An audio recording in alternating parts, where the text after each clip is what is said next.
इयत्ता 5वी विषय परिसर अभ्यास भाग 1 पाठ 15वा संदेशवहन व प्रसार माध्यमे स्वाध्याय. प्रश्न पहिला, प्रसारमाध्यमांचे शैक्षणिक उपयोग लिहा. उत्तर, प्रसारमाध्यमामुळे विद्यार्थ्यांना नवीन माहिती मिळते, बातम्या व शैक्षणिक कार्यक्रम पाहता येतात, त्यामुळे ज्ञान वाढते आणि अभ्यास अधिक सोपा व रंजक होतो. प्रश्न दुसरा, दूरध्वनीच्या वापरापूर्वी संदेश पाठवण्यासाठी कोणत्या साधनांचा वापर केला जात होता?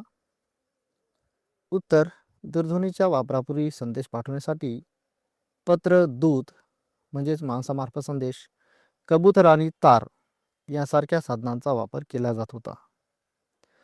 प्रश्न तिसरा, संगणकामुळे तुमच्या जीवनात कोणता फरक पडला? उत्तर, संगणकामुळे माहिती पटकन मिळते, अभ्यास करणे सोपे झाले आहे, तसेच अनेक कामे कमी वेळात पूर्ण करता येतात.